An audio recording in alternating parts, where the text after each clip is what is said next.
Hello everyone, कैसे हैं आप सब। सबसे पहले दिवाली के इस पावन त्यौहार के आप सबको ढेर शुभकामनाएं। अब मैं शुरू करती हूँ the top 5 regret of the time book के रिग्रेट नंबर 3 की। इसमें तो क्लाइंट है, एक शब्द यूज़ करता है, I wish I had had the courage to express my feelings, कि काश मुझ में इतनी हिम्मत होती कि मैं अपनी भावनाएं प्रकट कर पाता।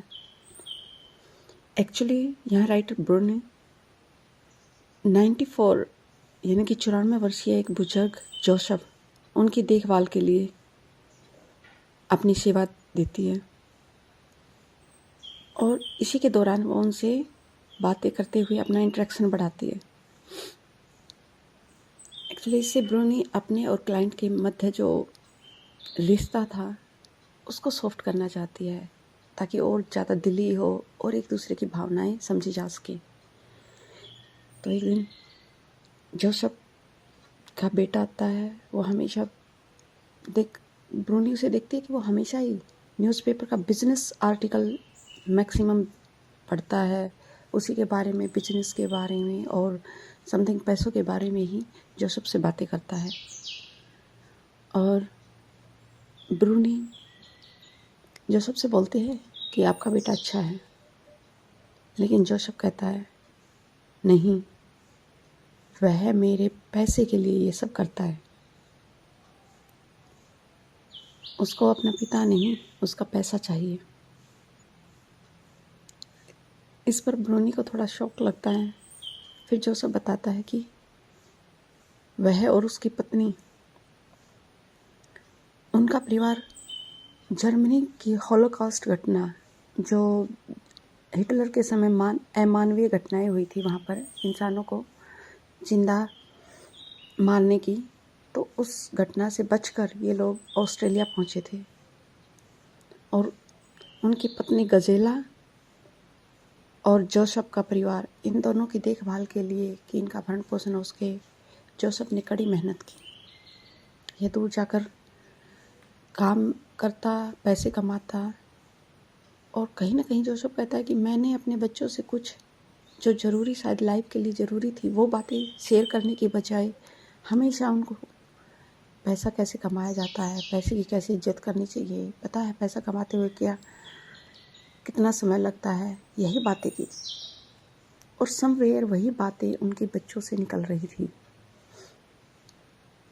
जोसेफ के 3 बच्चे थे, जिनमें से एक बच्चा अदर स्टेट में गया हुआ था, बेटी दूसरे देश में शादी करके चल के बस चुकी थी, और थर्ड बेटा जो पास में ही छोटे से नगर में रहता था, वह डेली अपने पिता से मिलने आता था। उनकी पत्नी गजेला एक डिसेंट पत्नी थी, जो रोज़ ढेर सारा खाना जोसेफ के लिए बनाती। लेकिन जोसेफ, जो कि अब इस अवस्था में थे कि मुश्किल से दिन में एक ब्रेड खाने वाला निगल पाते थे, मैक्सिमम टाइम उन्हें लिक्विड दिया जाता था।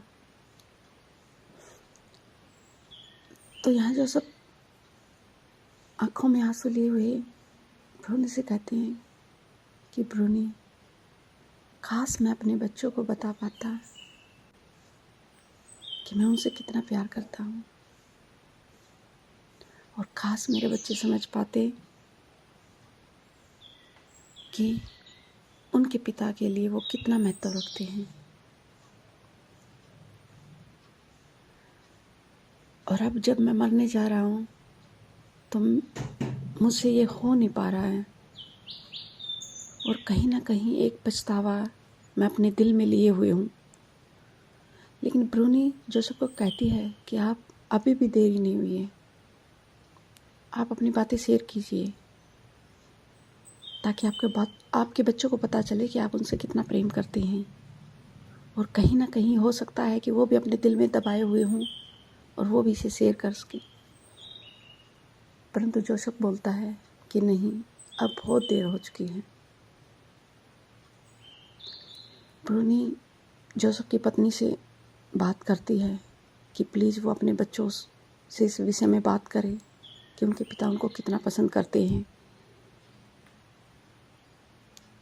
क्यों ना इनके अंतिम दिनों में पूरे परिवार में वो एकता मिले, वो प्रेम मिले जो ये देखना चाहते हैं। परंतु कहीं ना कहीं गजेला भी इस चीज़ से अपना मन बना चुकी थी और वो इन चीज़ों को और आगे नहीं बढ़ाना चाहती थी। वहीं दूसरी तरफ जब जोसेफ के बेटे ने देखा कि ब्रूनी और जोसेफ दोनों का अटैचमेंट एक दूसरे के प्रति ज़्यादा हो रहा है और जोसेफ अपनी काफ़ी बातें ब्रूनी से शेयर करते हैं, तो उन्होंने ब्रूनी को वहाँ से चेंज कर दिया और एक सप्ताह बाद ही ब्रूनी को पता चला कि जोसेफ की मृत्यु हो गई। यहाँ मैं आपसे यही कहना चाहती हूँ कि जोसेफ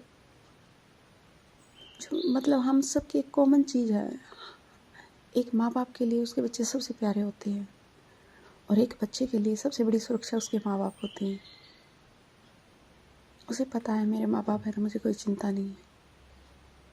पर कहीं ना कहीं हम सभी ना जाने क्यों इन अच्छी बातों को एक्सप्रेस करने के लिए अपने आप को इतने पीछे खींचते हैं। हम अपना विरोध इतनी जल्दी जिताते हैं। क्यों? ऐसा क्यों?